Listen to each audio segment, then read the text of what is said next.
نه. ببینیم بسم الله الرحمن الرحیم. امروز ما شما در کنترل پنل چی را میخوانیم؟ آیکن اول لارج انتخاب میکنیم، درست است که سایز چه بزرگتر شود. آپشن داریم برنامه پروگرامز اند فیچرز. پروگرامز اند فیچرز توسط این بخش شما می توانید برنامه هایی که در کامپیوتر شما انستال باشه آن را از بین ببرید یا ان انستال بکنید. این وظیفه چی هستن؟ پروگرام اند فیچرز است. با خاطر باز کردنش در اینجا کلیک بکنید، پروگرام اند فیچرز باز می شود. و یا هم می توانید وینکی آر را بگیرید درن بیاید. درن نوشته کنید appwiz.cpl انتر بکنید، باز هم پروگرام اند فیچرز باز میشه. اپلیکیشن ویزارد هم می توانید شما برین کنترل پنل را کلیک بکنید و بالای پروگرام اند فیچرز چی کنید؟ کلیک کنید. اینقدر پروگرام ها در کامپیوتر ما انستال است. مثلا مایکروسافت آفیس میخوای ان انستال کنی از بین ببریش، فقط یک کلیک و ان انستال دیگه نکست اون پروسس داره. خب من نمیخوایم که ان انستال بکنم، ما یوزر ادمنستراتور باید باشه. فهمیدید؟ کنید که گست برین دیلیت کنید. هر پروگرامی که در کامپیوتر شما انستال باشه در اینجا گفتیم نشان میده و بعد از اون شما میتونید از این قسمت رو چی بکنید؟ دیلیت کنید. ببینید این را فهمیدید که چی رقم دیلیت کنید. مشکل خو نیست، یک چیزی بسیار ساده است. خب و اگر بخواید مثلا ما میخوایم گیمز اینجا دارم نه گیم ها است نه این مثلا اینستیتوت دیگه کامپیوتر گیم است. شاگردان مثلا میخوایم که گیم کار میکنه، نمیخوایم که گیمز در کامپیوتر باشه. گیم چی کنم؟ ان انستال بکنم. پس استارت میریم کنترل پنل، بالای چی کلیک میکنیم؟ پروگرام اند فیچرز. در اینجا گیم وجود داره؟ چرا؟ با خاطر از که گیمز ما و شما انستال نکردیم، او خودش در اپراتینگ سیستم یا در ویندوز انستال بود.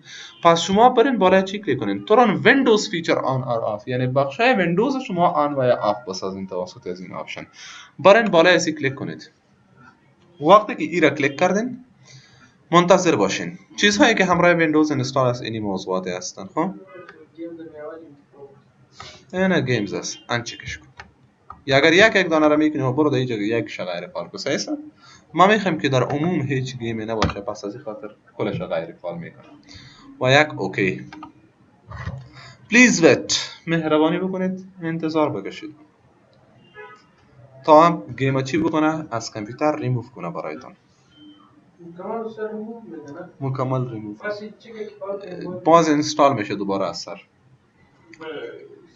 نه خیر، بدون ویندوز میتونه شما ایراد بکنید. اینا حالا اگر شما برین در اینجا در استارت برین و در گیمز ببینید هیچ چیزی وجود نداره، نمیتونه استفاده کنه.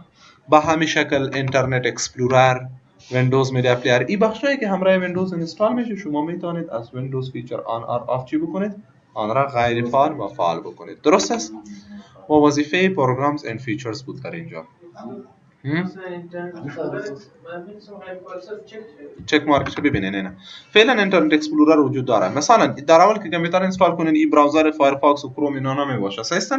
مثلا اینترنت اکسپلورر هستن. همه میخوایم که در این کامپیوترهای لب مثلا شاگردا میخوایم اینترنت استفاده نکنن، براوزر را چی کنم؟ از بین ببرم. درست است که هیچ اینترنت باز نشه.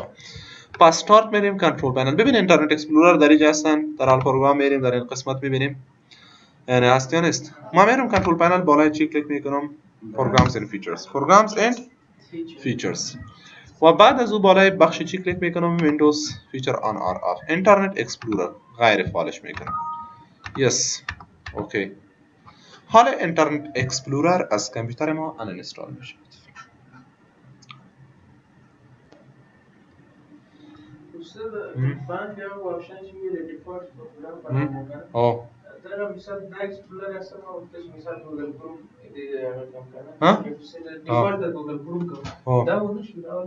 کیږي دلته راځي کنه او کاغذ نه ونه شو خپل په دې سه کې پر ګوګل کروم کې آپشن راځي سیت ډیفالت هغه واخه. حالا ببینید شما استارت در اینجا اینترنت اکسپلورر وجود نداره. اگر در پروگرام شما برین ببینید اینترنت اکسپلورر کار نمیته و شارتکتش مونده، ببینید اینا رو کلیک بکنید. اینترنت اکسپلورر حالا در کامپیوتر شما وجود نداره. او یک دفعه کامپیوتر همیشه ریده ببینید شارتکت است. ریستارت که میکردین برای از این ضرورت نمیره، شارتکت هم خودش از بین میرفتن. حالا هیچ در کامپیوتر ما اینترنت اکسپلورر وجود نداره. بالای کنترل پنل کلیک میکنیم، دوباره در اینجا میم پروگرام فیچر میخوایم دوباره تک ماد بکنیم. بالای تورن ویندوز فیچر آن آر آف این بخش را کلیک میکنیم و اینترنت اکسپلورر را هم تک مارک میکنم. باز هم باید برایش منتظر باشیم تا اینترنت اکسپلورر در کامپیوتر ما اینستال شود. گوگل کروم خوبتر است بخاطر از که فلش پلیر ضرورت نداره که ویدیو چی بکنه اینستال بکنه، هنگ یا جام نمیشه. اگر هر قدر لودینگ یا فشار سر از او جام نمیمونه، ریسپانس میده در هر حالت. ببینید حالا اگر شما برین در استارت آل پروگرام برین و ببینید اینترنت اکسپلورر آمده کامپیوتر یک دفعه استارت کنه. خب فهمیدین رزالت می اپلای شده، فهمیدین؟ پس از خاطر تک ما از اونجا که تک مارک شده که کار میده کامپیوتر تا گل کنین پس روشن کنین وجود می داشته باشه. پس در اینجا وظیفه چی بودن؟ وظیفه پروگرامز اند فیچرز که توسط از این بخش های ویندوز و همچنین پروگرام هایی که شما اینستال کرده باشین در کامپیوترتان می توانید از اینجا فعال و غیر فعال بسازید. آپشن بعدی را ما شما داریم در اینجا با نام تاسک بار اند استارت مینیو. با نام چی هستن؟ تاسک بار اند استارت مینیو. توسط این بخش شما می توانید تنظیمات تاسک بار و استارت مینیو را جور بکنید. تاسک بار هم شما میشناسید و استارت مینیو را هم شما میشناسید. ببینید استارت مینیو کدام قسمت میگه؟ در استارت برین اینی ساحه استارت مینیو میگیم و اینی جای را با نام چی میکنیم؟ تاسک بار یاد میکنیم. پس تنظیمات هر دو جای را شما توسط از این بخش می توانید چی کنید؟ جور بکنید. کم نوتیفیکیشن ایریا حالا رایت کلیک بکنید در اینجا پراپرتیز ظاهر می شود، درست؟ و یا هم شما می توانید استارت برین و کنترل پنل و بعدا برای چی کلیک بکنید؟ استارت مینیو باز هم باز میشه، درست است؟ در اینجا آپشن داریم اولین بخشی که هستن تاسک بار. از اینجا شما می توانید ستینگ و یا هم تنظیمات تاسک بار را جور کنید. لاک در تاسک بار. فعلا تاسک بار چی است؟ قلف است. قلف بر چی معنی؟ که شما ریسایز نمیتونید، تاسک بار را نمیتونیم خرد و بزرگ بسازیم و یا مثلا این را از اینجا موو کرده نمیتونیم. اما اگر ما برم در این قسمت لاک را غیر فعال کنم، اپلای کنم، حالا ببینید موو کرده میتوانیم از یک جای میتوانیم در دیگر جای ببریم، از اینجا در اینجا آوردیم. ریسایز میتوانیم بکنیم خرد و بزرگ شود، درست است؟ و اگر گفتیم لاک باشه پس این کارها امکان نداره که شما این کارا بکنید. آپشن دیگه داریم auto hide the taskbar. تاسک بار به شکل اتوماتیک چی شود؟ پنهان شود. ببینید این را آوردیم تاسک بار پنهان شد یا نشد؟ وقتی که پوینتر را میاری به شکل اتوماتیک نشان میده، اما اگر پوینتر را شما پس بالا یا دور ببرید دوباره پوینتر هاید میشه. اگر اینال شما خواسته باشین که تاسک بار را نشان نده پس همین را چک یا تک مارک بکنید. اگر نمیخواین که نشان نده پس برین دوباره این غیر فعال بکنید. اپلای میکنیم و بعد از اون ببینید که دوباره آن را ریزالتش را برای ما میدهد. آپشن بعدی داریم با نام یوز سمال آیکنز. فعلا شما ببینید در اینجا آیکن های وجود داره، خرد است یا بزرگ؟ سایز کلانی هستن. می توانیم این سمال آیکن انتخاب بکنیم، آیکن ها کوچک می شود. ببینید سایز آیکن ها خرد شد. خود تاسک بار خب نمون تاسک بار به خاطر آیکن ها سایز بزرگی داره. اگر غیر فعال بسازیم ببینید پس دوباره آیکن ها سایز بزرگ را به خود گرفتن. آپشن بعدی داریم تاسک بار لوکیشن آن اسکرین. موقعیت تاسک بار در روی صفحه فعلا در کدام جای صفحه قرار داره؟ باتوم در پایان قرار داره. شما می توانید بجای از اینها بیاین این انتخاب بکنید لفت در طرف چپ قرار داشته باشه. حالا ببینید در طرف چپ آمدن. می توانید انتخاب بکنید رایت در طرف راست باشه. ببین در طرف راست آمد. و یا انتخاب بکنید که چی تاپ در طرف چی باشه؟ بالا باشه. پس حالا در اینجا وجود داره. پس می توانید شما موقعیت تاسک بار را گفتیم برایش انتخاب بکنید. من نمیخوام که در اینجا باشه. پس دوباره باتون پایینی رو انتخاب میکنم. تاسک بار بتنز. تاسک بار بتنز آپشن چی کار میکنه؟ ای کمباین میکنه. ویندوز هایی که باز شده باشه یک جای میکنه. فرضاً ما شما میریم چی را باز میکنیم؟ پنت. چند بار باز شد؟ MS پنت. سیستن؟ تنال چند بار شد؟ حالا چند بار شدن؟ ببینید 3 4 و 5 6 بس است نه؟ 6 بار باز کردیم. در قسمت پایین فقط یک جای نشان میده. در تاسک بار شما میبینید یا نه؟ چند جای نشان میده؟ یک دانه. ببینید یک دانه یک جای است. خب کو ها باقی شده کجا؟ یک تا است. خب اگر شما برین پروگرام نوتپد باز کنید، فرض مثال ما میریم در آن نوشته میکنیم چی؟ نوتپد. یک بار، دو بار، 3 بار، 4 بار و 5 بار. بس است نه یا 20 تا پروگرام دیگر هم باز کرده باشی. ای ببین چقدر باز شده. میریم مثلا پروگرام اکسل را باز میکنیم. یک بار شد 3 یه بار دیگه کلش کمباین میشه. هر قدر که تو 100 دانه رو باز کنی در تسک بار جای میشه، به خاطر اینکه کمباین میکنه یک جای میکنه اونا را. اگر رایت کلیک بکنیم در اینجا در پراپرتیز ما انتخاب بکنیم کمباین when task bar is full، در او وقت کمباینش کو در صورتی که در تسک بار جای نباشه، پر باشه. پس انال کمباین نمیکنه. ببین انا تا قسمی که جای میشه بازم یکم لودینگ شده نشد، ریکاردینگ بیشتر بسیار کوچک بود. اما اگر گفتیم ای کمباین باشه، ببینید اینا always کمباین همیشه بازی چی میکنه؟ کامبینیشن میکنه. و اگر انتخاب بکنیم نیور کمباین، هیچ وقت کمباین نشود. حالا ببین کل هر ویندو یا هر صفحه جدا جدا نشان میده. نوتپد بود چقدر دانه بود، پنت بود، اکسل بود، کلش جدا جدا شده نشد. پس من نمیخوایم که رقمی باشه، میخوایم که همیشه کمباین باشه، خوبتر است. always کمباین. اپلای باز برای همیشه اینو چی میکنه؟ کمباین میکنه یا یک جای میکنه. رایت کلیک میکنیم کلوز آل ویندو، رایت کلیک کلوز آل ویندوز، رایت کلیک کلوز آل ویندوز. کل صفحاتی شد، یک دفعه بسته شد. آپشن داریم برای چی هستن؟ نوتیفیکیشن ایریا که توسط از این شما ستینگ و یا هم تنظیمات این ساحه که با نام نوتیفیکیشن ایریا یاد میشود، این را میتوانید شما جور بکنید. کاستومایز بروید و بعداً اکشن سنتر always show all icon، این را که کلیک کنی که چقدر ایکن ها داشته باشی، ببین کلش نشان میده نمیده؟ کل ایکن ها را نشان میده، هیچ ایکن پنهان نیست. اگر در کاستومایز شما برین این غیر فعال کنین، پس بعضی ایکن هایی که شما خودتان امرای پروگرام های دیگه اضافه کرده باشین، او ببین او چی شده؟ هاید شد. این علامه را نشان میده اکشن سنتر ایکن هستن. میخواین این را پنهان بکنیم، این را به چی بگوین؟ هاید ایکن ان نوتیفیکیشن. ایکنش هم هاید کو و نوتیفیکیشن آگاهیش هم هاید کو. پاور برق ایکن سیستم هاید پنهان شم. نتورک هاید درست. ساوند والیوم هاید شما. او دیگه خو آلردی هاید است. او دیگه را برش میگم شو نشان بده، او را هاید نکن. صحیح است؟ ببین او را نشان داد. میخوایم این هاید باشه. پس میتونید کانسل میکنم، هیچ نمیخوایم این ستینگ را اپلای کنم. درست است؟ اکشن سنتر ده علامه. پس دوباره بالای کاستومایز کلیک میکنیم. صحیح است؟ پس از اینجا گفتیم که شما میتوانید چی کار بکنید؟ این موضوع رو جور بکنید. و آپشن داریم. ببینید اگر من بخوایم که ساعت را چی کنم؟ گم کنم. صحیح است؟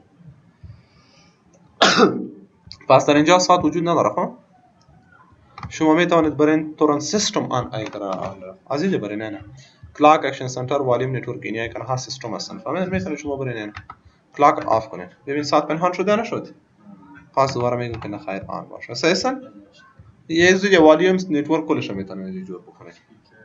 این اونم ایکن ها دوباره فهمیدید چون اینها سیستم ایکن هستن، مربوط یک پروگرام نمیشه. فهمیدید؟ پس اینا من چی میکنم؟ کانسل میکنم. وظیفه بخش نوتیفیکیشن ایریا بود و تاسک بار که چه قسم بتوانیم ما ستینگ و یا هم تنظیمات تاسک بار خود را جور بکنیم.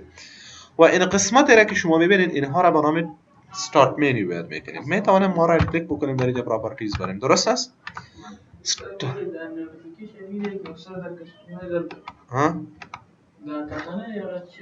ریستور دیفالت ایکن بیهیویر چه ستینگ تا کردی؟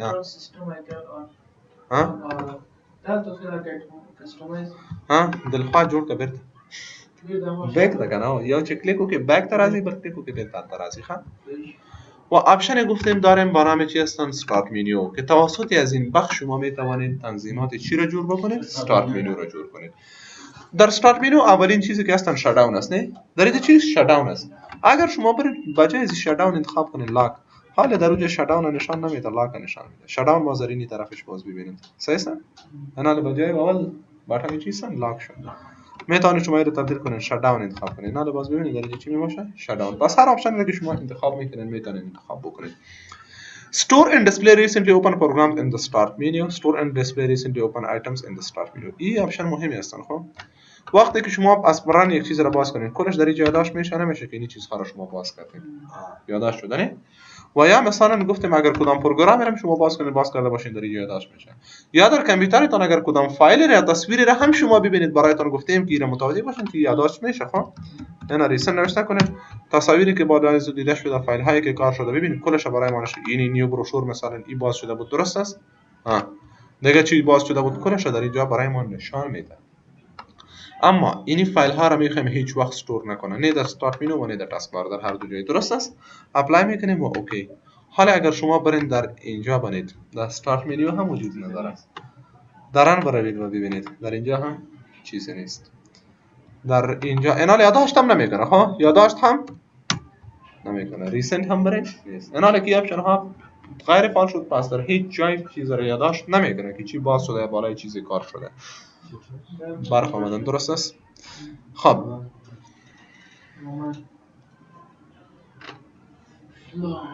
گفتم اگر خواسته باشیم که این کار را ما منظم جور بکنیم موضوع چی بود؟ خب این فایل ها ببینید گفتیم یادداشت نمیشه. خب و اگر دارن در ریسنت هم برین فایل یادداشت نبود، اگر شما پس دوباره رایت کلیک کنین پراپرتیز برین استارت منیو اینها را فعال بکنین، پس رن چه دالان داره که ها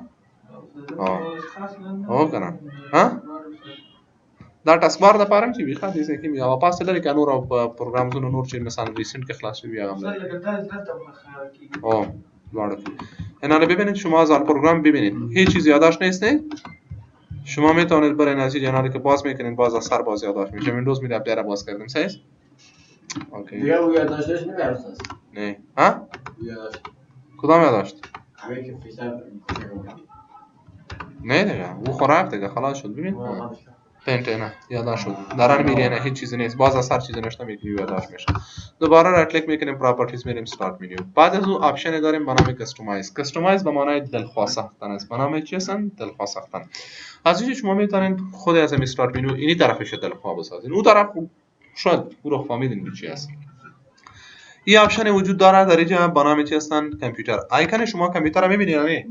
وقتی که کلیک میکنین باز میشه در پیش رویش لیست نشان میده. خب اگر انتخاب بکنم دیسپلی از لینک، پس حال ای با شکل یک لینک یا ارتباط می باشه. زمانی که کلیک کنید ببین بالایشان برایتان کامپیوتر را باز میکنه. خب و اگر گفتیم در اینجا در کاستومایز ما انتخاب بکنیم دیسپلی از امینو با شکل چی نشان بده؟ یک لیست. ببینید که حالا با شکل سوری چی رو ما تبدیل دیسپلی از امینو کامپیوتر را دیسپلی از امینو میکنیم. حالا ببینید کامپیوتر در پیش رویش لیست نشان میده نمیده. استارت منیو رو کنترل پنل هم ما لیست جور کردیم. ببینید کنترل پنل هم لیست نشان میده. و اگر بگیم که نشان نده ها دونت دیسپلی دیس آیتم نه کنترل پنل نشان بده و نه کامپیوتر. اوکی کو اپلای کاست دیگه کل اونم آپشن هستن. اینا نشان بده و اون نشان نده. فهمیدید؟ اینا نه کامپیوتر است و نه کنترل پنل است. ولی نشو طلع فقط استارت منیو نه چون نور لاس طریقې میتونید در کار ټول نه کولای شي خلاص کړئ. کاستومایز کلیک میکنیم در اینجا هم بالای چی کلیک میکنیم آپشن داریم کانکت تو. چی هستن؟ کانکت تو.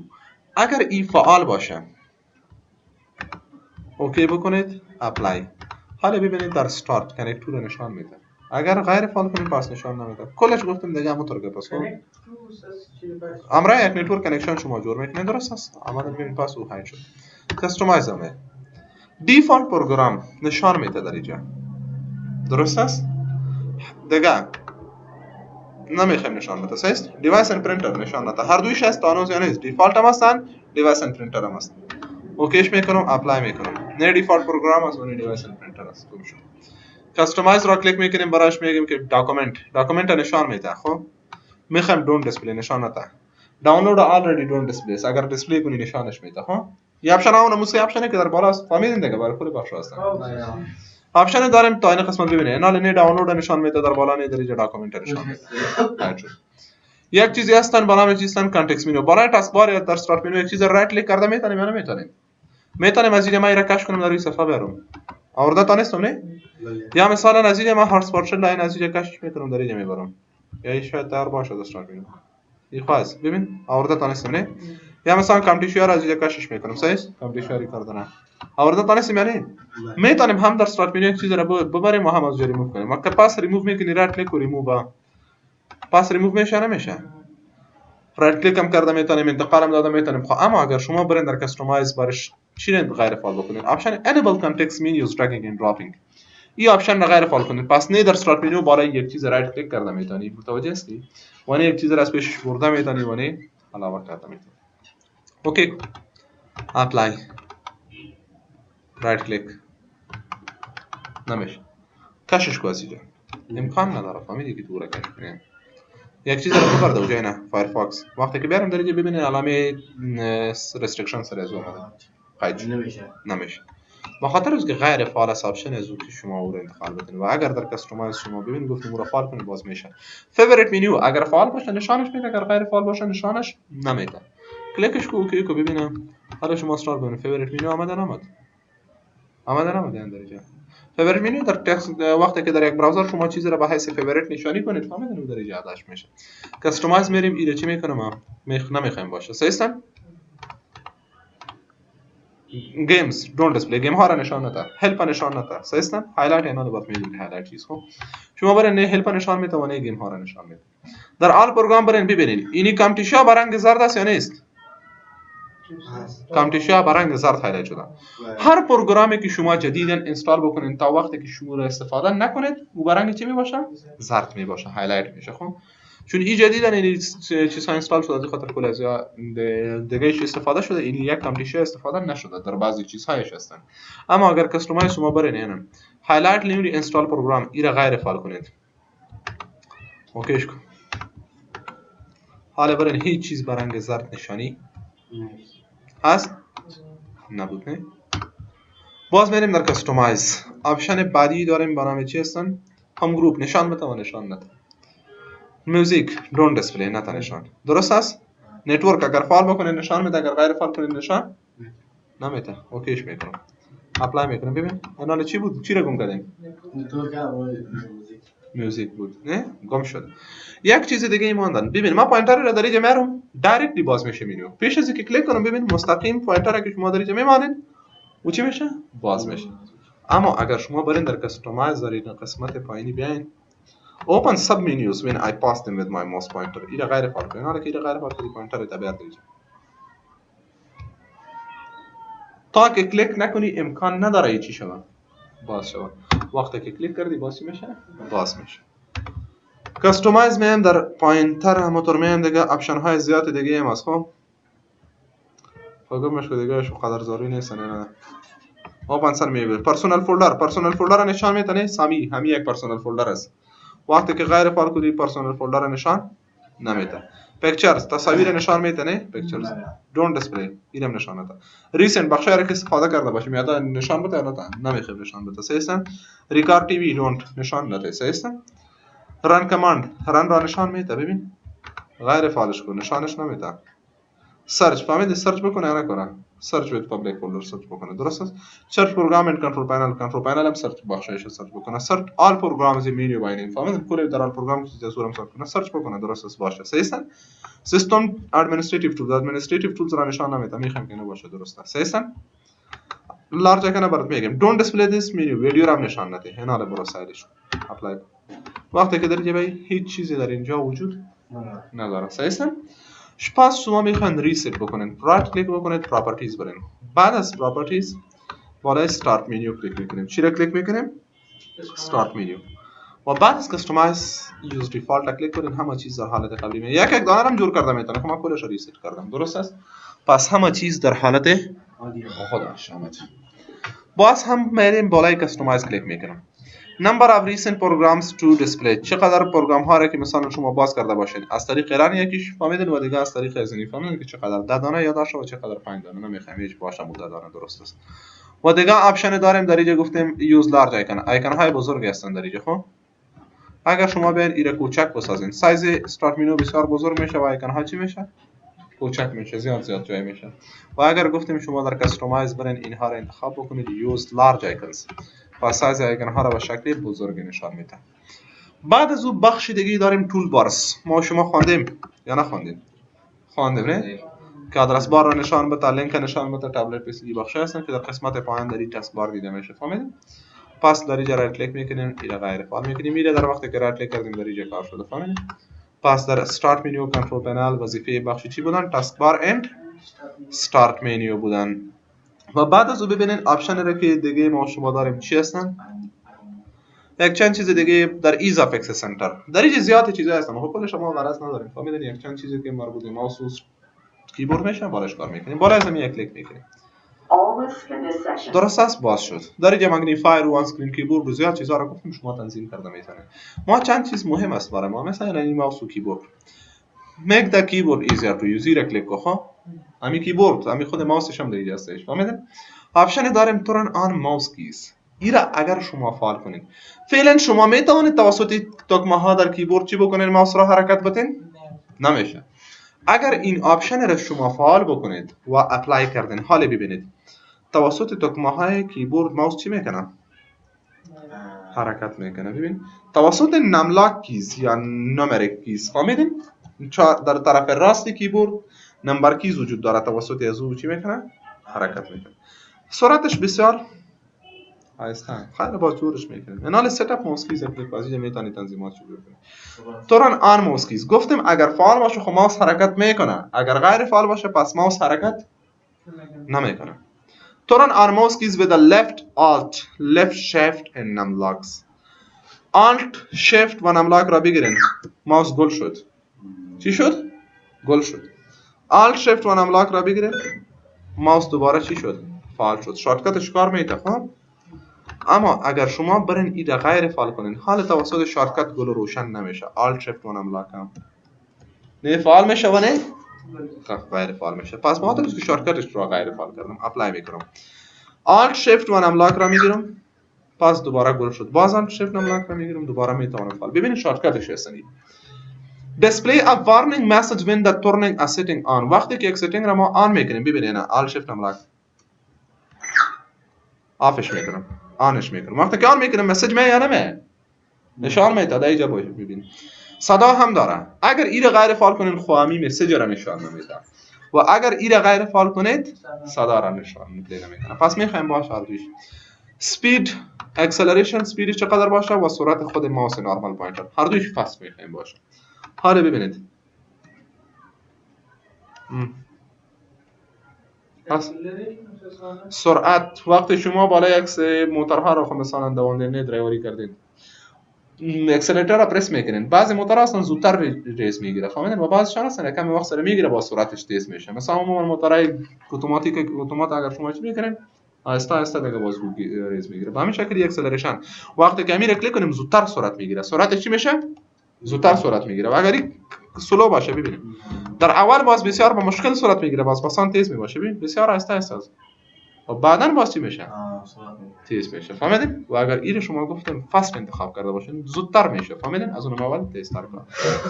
آپشن بعدی داریم hold down control to speed up and shift to slow down. اگر این آپشن را شما تک مارک بکنید اپلای کردین، بعداً اگر شما فعلا چی کاره بکنید این را پرس کنین کنترل را همراهشان بگیرین ببین بسیار سرعت تیز میشه. خب کدام تکمه کنترل چقدر تیز. و اگر شما چی کار بکنید شفت را بگیرین سرعتش آهسته میکنه. شفت را پس سلامتن ببین که شفت تیز سلو میشه و که کنترل آهسته. اگر این شما غیر فعال کردین پس این نه کنترل تیز میکنه و نه شفت سلو میسازه. کنترل سپید اپ کی یا شفت داون کیو ببینید شفت را فشار دادیم بازم اونم حالت به خاطر اینکه غیر فعال است آپشن ایزو. پس این وظیفه از این آپشن بود. یوز ماوس کی when numlock is on. نملاک یک بار که پرس کنید گل میشه، دفعه دیگه پرس کنید روشن میشه. این حالا نملاک چیستن؟ گل است. ببین با وجود 1 2 3 4 ما فشار میدم حرکت نمیکنه که از این ماوس حرکت نمیکنه به خاطر اینکه نمکی یا نملاک کیز گل است. اگر آن بسازم ببینم وقتی که آن شد فعال شد باز کار میده. اما اگر این آف انتخاب کنم حالا اگر نملاک گل باشه باز این کار نمیده. ببین نملاک که روشن باشه سوری کار نمیده. وقتی که نملاک گل شد اینال نملاک گل شد میتونین استفاده کنید. پس میخوایم که آن باشه کار بده درست است یا آف باشه؟ آف باشه خوبتره. هستم display the mouse icon mouse keys icon on the taskbar. در اینجا آیکون ماوس کیز را نشان میده که فعلا فعال است یا غیر فعال. اگر این غیر فعال کنین پس آیکونش را نشان هست نیست. حوصله او بخیر راضی درست اندال تا وصل از سیتینگش داخل ببینید دیگه آوردیم. پس دوباره ما میرم این آپشن را هیچ نمیخوام که ماوس کیز را چی بکنم استفاده کنم. طوران آن ماوس کی را غیر فعال میکنم. اینال ماوس کیز آف است هیچ امکان نداره که تو همراه ماوس چی کار بکنی سوری همراه کیبورد ماوس تا حرکت بدی. بعد از آپشن داریم make it easier to type. طوران unsticky keys این آپشن چی کار میکنم؟ این آپشن را اگر شما فعال بسازین برای کسانی هستند که با کامپیوتر بلدیت درستی نداشته باشه و یا از یک دست معذور باشه اون مردم ایره استفاده میکنم. خب ببینید در اینجا چی کار میکنیم Alt و Shift را فشار Alt F4 مثلا بسته میکنه. صحیح است Alt F4 چی میکنه؟ بسته میکنه. اگر آلت را ما جدا فشار بدم و F4 را جدا میشه بستن؟ نمیشه. باید در همزمان در یک وقت فشار بدم. بسته شد. وین کی همراه ای مای کامپیوتر را باز میکنه. ویندوز لوگو کی همراه ای چی را باز میکنه؟ مای کامپیوتر. باز کرد؟ نکرد. خب مجبور هستم همزمان بگیرم. کنترل آل دیلیت لاک میاره. اسیستنت تاسک منیجر میاره. کنترل جدا آل جدا دیلیت جدا. هیچ کار نمیکنه. کنترل سی کاپی میکنه. اگر جدا جدا باشه خب کار نمیده. یک نفر مثلا گفتم یک دست نداره. کت یک دست کار میکنه. کت یک دست کنترل آلت و دیلیت هر سه دکمه را فشار داده نمیتونه که بگیره. پس شما میتونید برای او چی را استفاده بکنید در کنترل پنل. بالای چی کلیک میکنید؟ Ease of Access Center. بعد از اون مکتا کیبورد تو ایزیار تو یوز سیستم. بعد از اون ترن آن استیکی کیز این آپشن را فعال بکنید. چی کنید؟ فعال بکنید و اپلای بکنید. حالا دیگه هر آپشن جدا جدا است. آلت جدا F4 جدا شد. چرا؟ میشه آلت جدا F4 جدا بخاطر از این فانکشن کی داره خو Fn کی داره Fn کی از این پیش از او کردم. این باید بعد از اون ریزت بتا ببین انا تورن آنستریک کیز را چی کنید گفتیم فعال کنید اپلای بکنید و یک اوکی کنترل جدا آل جدا دیلیت جدا آمده نمد او F1 F2 از این پیش از این روشنی و دوپلیکیشن از شده از خاطر کار نمیده خب ببینید مثلا وین کی جدا ای جدا کامپیوتر باز شد وین کی جدا F جدا سرچ آمد شما میرین مثلا در یک پروگرام اینا مثلا ای ما میگیریم کنترل جدا ای جدا سلیکت آل صحیح است اینا ارد میانه کنترل جدا ای جدا سلیکت آل کپی پیست هر کل چیزا با مشکل میتونیم ما این کار رو بکنیم پس دوباره اینا میگیریم داون فلو صحیح است اینا واسه میگیریم پس میتونستیم گفتیم که توسط از اگر رو فعال باشه حالا شما برین در کنترل پنل ای هم اما در ماوس و ستینگ داره خود ضرور نیستن فهمیدین این آپشن خودش اونقدر مهم نیستن پس ستینگش چیکار بکنیم خواستن ببینید ما شما ببینید make the keyboard easier to use and set up sticky keys turn on key صحیح است همین بود اگر آن باشه گفتن کار میتونه when turn on sticky keys when shift is pressed 5 times درست است شما 5 دفعه shift را فشار میدین همین گل روشن میشه گل شد چی شد گل شد باز 5 دفعه فشار بدین دوباره چی میشه چالان میشه تا مخکې چې ویل دا شی و خاص ټکی کیز د پاره دي زربایی استاد یارم ضربه یک چند دقیقه فهمیدین در بینش دیگه تکمیه فشار ندی در اون صورت خب در بینش باید دیگه تکمیه فشار نشه و یا کدام کار دیگه نشه گل شد باز 5 دفعه فشار بدیم ببین باز چی شد روشن شد و اگر غیر فعال بسازیم پس ها منفرد فرش کنید ببین نه انا کارتون نظامی است نزدیک بود زربایی دی اپلای کو اوکی display a warning message اونم تو پاس دیگه شما غرض نداره بس میکنیم پس دوباره میام بالای make the keyboard easier to use آپشن نمیخوام چیزی استفاده نمیکنم ضرورت ندارم برای سیستم turn on toggle keys چیکار میکنن وقتی که شما کپس لاک در کیبورد سه تکمه دارین با نام یک سه تکمه هستن کپس لاک سکرول لاک و نام لاک هر سه چه وظیفه‌اش میفهمید یا نمیفهمید کپس لاک نام لاکس اند سکرول لاک زرد خیم ببینید ما میریم پروگرام نوتپد را باز میکنیم دو تکمه خو ساده است رو کلگی میشناسه کپس لاک با حروف کوچک نوشته میکنیم وقتی که کپس لاک را فشار بدین با حروف بزرگ باز کپس لاک را فشار بدین با حروف کوچک اگر روشن باشه کوچک اگر خرد باشه باز گل باشه باز حروف بزرگ میباشه نام لاکس تکمه های داریم 4 5 ببینید 4 فشار میتونم کرسر این طرف میبرم ببینید آخرش که نام لاک گل است که اینال روشنش کنی ببین اونم تکمه ها کار میکنه و اگر نام لاکی را پس گل کردی باز توسط اسی کرسر حرکت میکنه خب و یک تکمه دیگه هستن به نام اسکرول لاک به نام چی هستن اسکرول لاک باشه که در اینو من ایرا سرچ بکنم که در کدام تکمه ازی هستن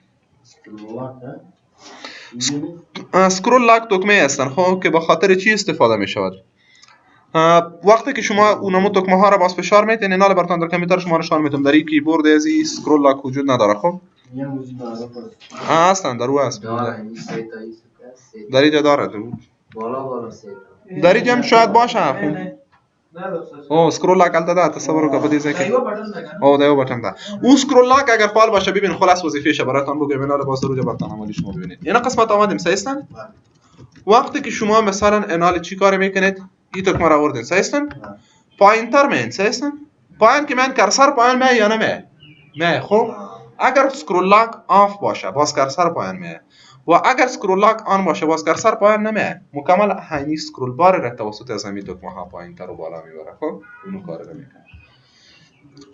پس دوباره ایروکس میکنیم برایش میگیم don't save یا در پروگرام اکسل داری بسیار رول داره خب مثلا شما میرین در دیگه پروگرام میرین خب نه در پروگرام چی رفتیم اکسل ما نوشته میکنم نیم سیستن خدای تکمه انال اسکرول لاک داری که بور نیستن که رو برای شما نشان میدم ببینن پرکتیک ندید نیم جاب مثلا سالری نوشته میکنیم سیستن انال میخوایم پایان می تکمه را که فشار میتم پایان می اما اگر این نمی بود بازی نام گم میشد فهمیدین کرسر هیچ وقت توسط از این تکمه باز بالا و پایان نمیره خب پس این رو میکنیم دون سیف آپشن بعدی داریم با نام چی هستن خب این مقصد ما خو از این اسکرول لاک خوشناختن انال اصلی آپشن از پیش ما اومد اگر این را گفتیم انال فعلا کپس لاک که گل روشن میشه کامپیوتر صدا نمیکشه ما میرم مثلا ای به خاطر از ان اگر ای را فال کردی انال وقتی که تو سوری ای را کلیک میکنیم تورن آن تگل کیس انال که کپس لاک هم گل روشن میکنی صدا میده که نام لاک هم گل روشن میکنی صدا میده و اسکرول لاک را هم که گل روشن میکنی صدا میده با فایده چی شد که صدا بوده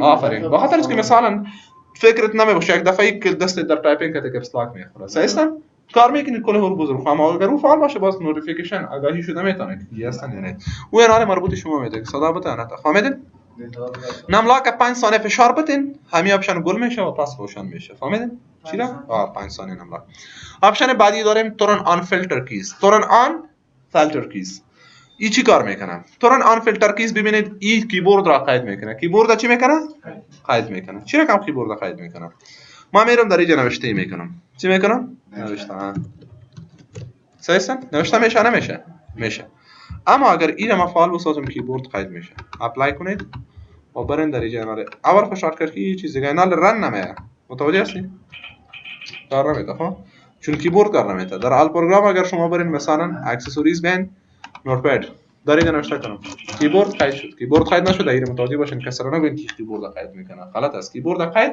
نمیکنه انال فش نوشتن نمیدونه نه خب اگر 20 ثانیه یک حرف را ما فشار بدیم باز نوشته میشه تا 20 ثانیه باید دورا پرس بدید تا او چی کنه نوشته کنه فهمیدین 20 ثانیه و اگر مسعود 20 ثانیه کمتر باشه باز نمیتونه ببینم درست است با اون شکل حالا در حالت دیگه که هر کس هر چی ترای بکنه دیگه کیبورد کار نمیتونه و اگر ما بیایم اینها را غیر فعال بکنم پس ای در همان وقت هم صدا ایجاد میکنه ستاپش باز از اینجا میتونه شما ریولوشنش کم و زیاد بکنید فهمیدین چقدر سکند before accepting queue خام استرول دیگه موضوعات هستن تورن آن فعالش میکنی غیر فعالش میکنی غیر فعالش میکنیم که پس دوباره استفاده کرده بکنیم دوباره بریم در نوشته میکنیم همه چیز در حالت چی هستن نرمال یا عادی وجود داره پس در کنترل پنل وظیفه چی بودن وظیفه